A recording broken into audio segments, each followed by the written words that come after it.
Our land, it owes us everything. We exist because of it. We are proud of it. Yet at times we fight over it. We fight for it. Land has many nice stories. Land has many sad stories. From human and wildlife habitat conflict, communities fighting over meager water resources, eviction of communities from their land, to reclaiming stolen public land and forests, to right of women to own land, and the plight of thousands of landless squatters. Yet there has been over 120 laws passed over the years in a bid to resolving the land question in Kenya. There have been quite a number of questions concerning land in Kenya. And the 2010 Constitution in Chapter 5 basically took the entire matter and wrapped it into three categories. We're talking of public land, we're talking of community land, and we're talking of private land. And all the way through history, we've seen the definitions change, we've seen the relationship between these types of land and the land users and the government change. Kenya's history of land problems can be traced back to the colonial government's apparent conviction the private ownership of land created more incentives for long-term investment, access to capital, and growth. Instructively, this conviction has been pursued with remarkable consistency and success by successive post-independence governments. The land has always been a culturally, politically and socially complex thing for us as Kenyans. If you remember most recently with the post-election violence of 2007-2008, the National Dialogue and Reconciliation process that took place identified land as one of the key issues that brought about the conflict that we saw in the aftermath of that election. For anyone, especially the indigenous people, to obtain land, they had to go through the state. This bred a culture of selective land allocation influenced through political support by those in power, resulting in inefficiency and corruption. The result was many indigenous people remaining landless and many other land-related problems. The more informal community land has been, the more unrecognized, the more unprotected it has been, the more it has not been on anybody's register.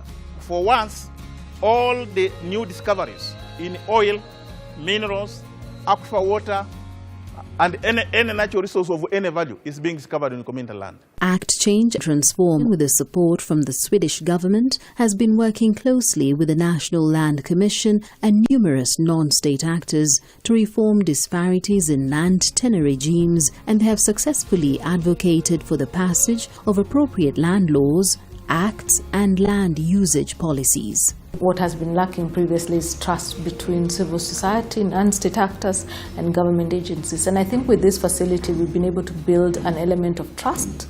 We've been able to build an element of collaboration, because ultimately we're working towards the same goal. We were able to receive a lot of support from ACT through participation by some of their experts in the areas of land. They were part of the process of developing the ideas and on the county spatial planning guideline. We supported the National Land Commission and the Institution of Surveyors of Kenya to conduct a research on maximum and minimum land holding acreage in respect of private land. We have carried out a number of land clinics. Specifically, we have trained the county land management boards and we have trained the county land officers to build their capacity. Within CWOC, we run several programs. One of them is the land rights program. For this period, the project is called Securing Maasai Women Land Rights in Kajiado County. We have supported three partners, that is CWOC, FIDA Kenya, GROOTS, to support women's land rights in various forms. We believe that until you have informed people, we cannot have a democratic society. You have the people and you have the practitioners. So we try to facilitate the dialogue amongst these groups, and this facility helped us to do that, particularly with regard to land governance. The Constitution of Kenya in Chapter 5, Article 61, states that all land in Kenya belongs to the people of Kenya collectively as a nation, as communities and as individuals. Huko kwetu bado hatuna mahali individual, mahali mtu anasema hii ni shamba yangu. Tunaishi kama group ranch na hiyo group ranch kuna chairman wa group ranch na kuna committees wa group ranch. Sisi kama wamama tumeweza kupigania haki yetu kuweza kuingia katika hizo committees. Katika group ranch ya Makuria nimetoka, tuko na wamama 2 na wanaume 7 ambayo ni kamati ya watu 9.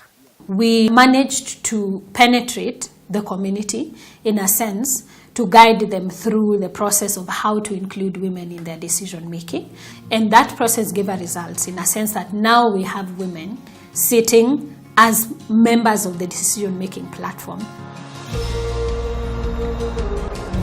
Cases of rampant land acquisition through illegal means have increased in the present-day Kenya. But why would some individuals be so greedy to the extent of forcefully acquiring or grabbing land without following the due procedures of ownership? We were able to map all public land in Raleigh.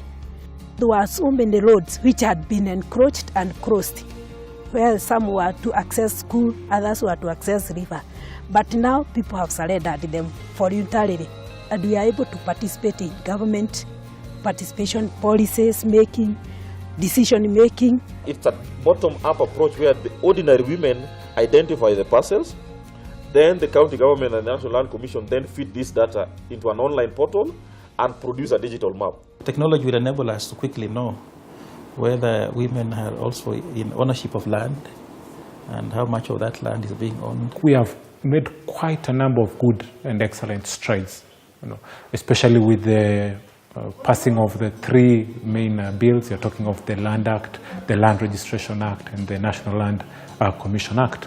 The Constitution recognizes that a lasting solution to the land problem lies in an effective legal and institutional framework. It thus requires all laws relating to land to be revised, consolidated, and rationalized. We worked very closely with the Parliamentary Departmental Committee.